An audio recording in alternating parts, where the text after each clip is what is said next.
Hay en los sistemas la posibilidad de existencia de muchos o de pocos elementos, ¿ya?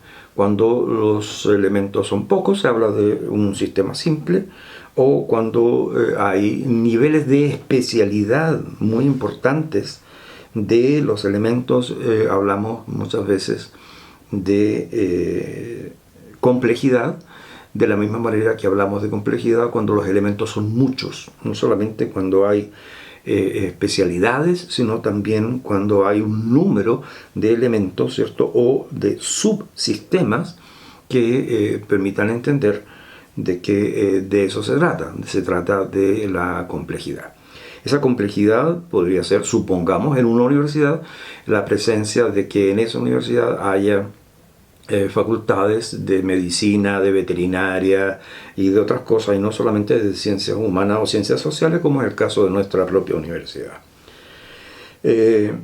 La complejidad, por lo tanto, tiene que ver con el número de subsistemas y el número de funciones y el número de elementos. Existe también la recursividad sistémica, es decir, cómo un sistema está inserto dentro de otro, ¿cierto? Lo que normalmente se ilustra a través de las matrioshkas, o estas muñequitas rusas en las cuales hay una muñequita metida dentro de la otra, como un subsistema de la otra, pero que mantienen una misma arquitectura, es decir, son muy parecidas unas a las otras, pero una está incluido dentro de las otras. A eso lo llamamos esa recursividad sistémica, como una de las maneras de reproducción, por lo tanto, de los elementos del sistema o de sus subpartes.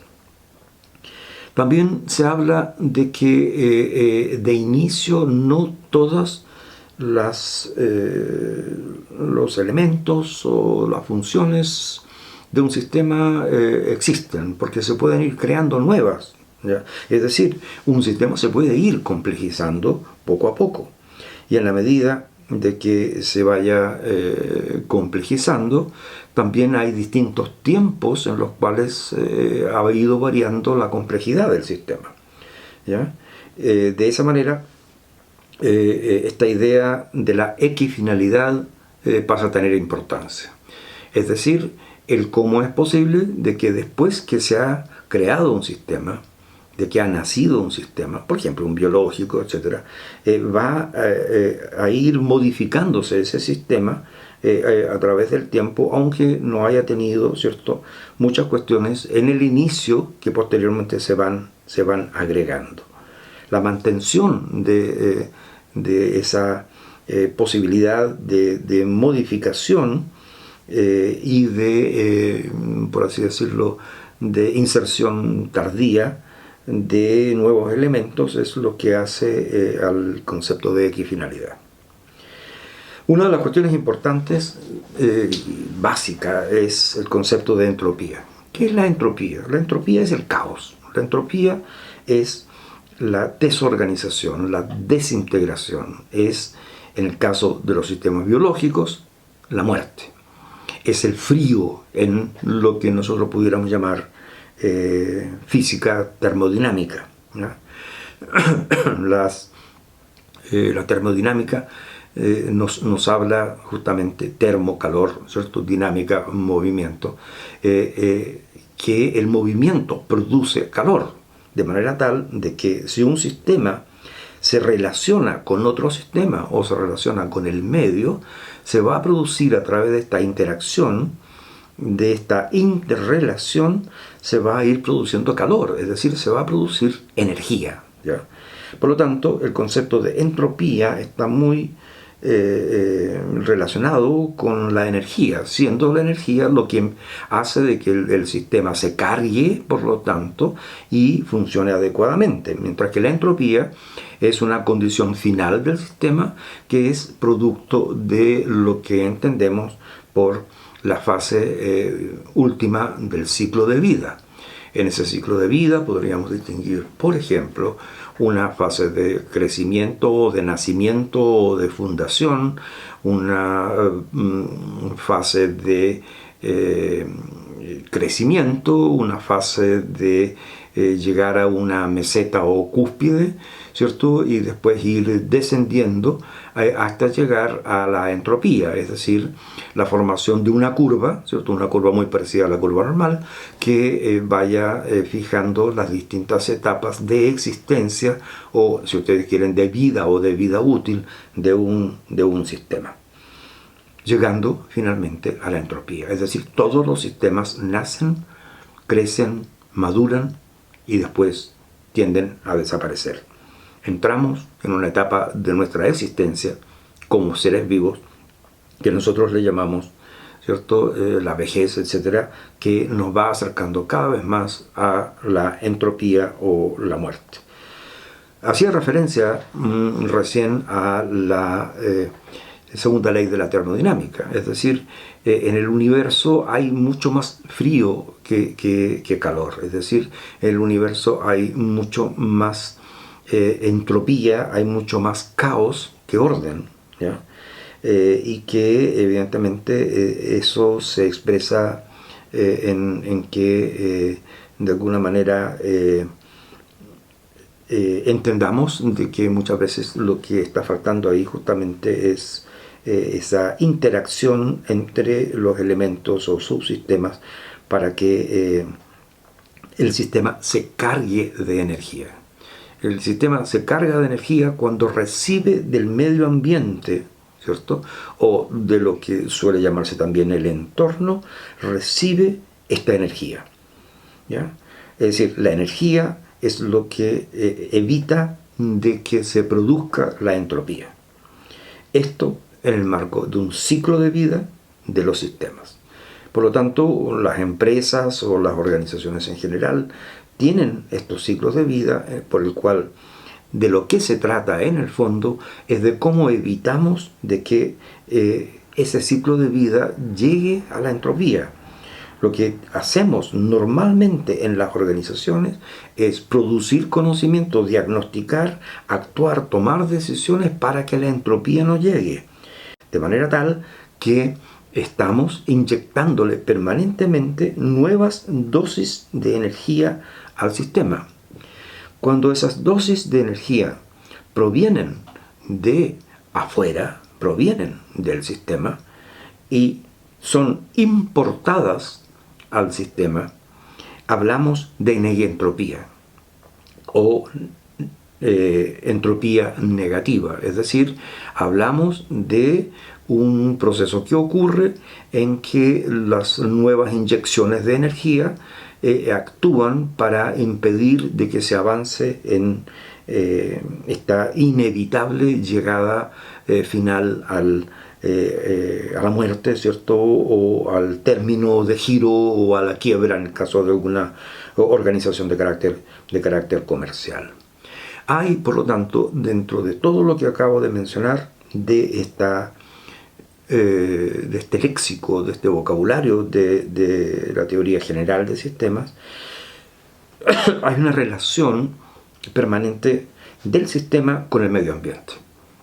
El sistema, por lo tanto, no es un sistema autónomo. Los sistemas no son autónomos. Los sistemas no son autosuficientes.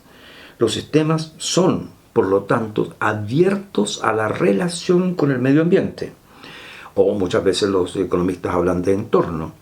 Esta apertura, ¿cierto?, al medio ambiente permite de que el sistema vaya elaborando los mecanismos a través de los cuales se conecta con ese medio ambiente para obtener los insumos, ¿cierto?, los insumos, es decir, las partes de materia que es necesario que penetre al sistema como formas de energía y que a partir de aquello el sistema se recargue y evite entrar en el proceso de deterioro que le lleva a su desaparición.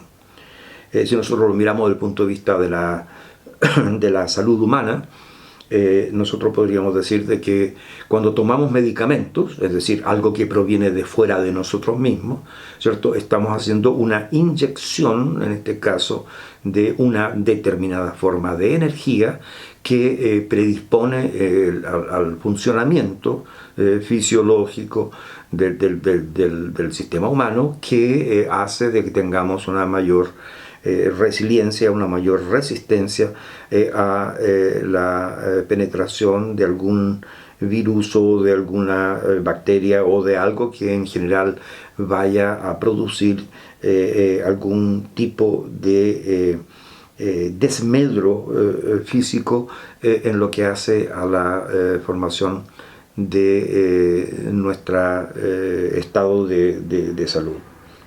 Por lo tanto, creo que es importante de que entendamos de que esa relación con el medio ambiente obliga a que los sistemas capten esa energía del medio ambiente a través de la negentropía. Y al captar esa energía, se supone, ¿cierto? Es obvio, de que los sistemas deban ser abiertos. No podemos hablar entonces de un sistema cerrado, porque un sistema cerrado no permitiría el intercambio con el medio ambiente, como tampoco la importación, y aquí agrego otra cosa, la exportación de energía. Vamos a ver más adelante esto de la exportación de la energía.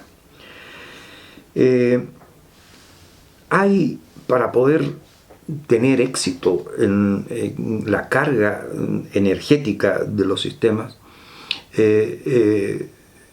hay una selectividad que el sistema codifica. Esa selectividad significa de que no cualquier cosa sirve para el sistema, porque el sistema tiene que crear un código en el cual clasifique cuáles son las formas de energía que al penetrar cargan el sistema de manera positiva y cuáles son aquellos aspectos que pueden venir del medio ambiente que no son lo suficientemente positivos como para que este medio ambiente se cargue de una manera efectiva. ¿Ya? A eso le llamamos, ¿cierto? Una selectividad en los insumos energéticos que están regidos, por lo tanto, por una codificación, que es la codificación de cómo nosotros clasificamos esa energía. Evidente de que nosotros, al hacer esa codificación, estamos estableciendo, ¿cierto?, una barrera de entrada que hace de que esta barrera de entrada pueda librarnos de enfermedades. De la misma manera como en otras organizaciones se produce esta selectividad. Piensen ustedes qué es sino la prueba de acceso a la universidad. Es una manera de ir seleccionando quién puede o quién no debería, ¿cierto?, acceder a la universidad. O es lo que se llama también control de calidad a la entrada en un sistema, en que se supone que los insumos deban tener una determinada calidad que les permita a ellos ir, por lo tanto, organizando sus procesos de transformación o de trabajo de aquellos elementos energéticos que han penetrado al sistema.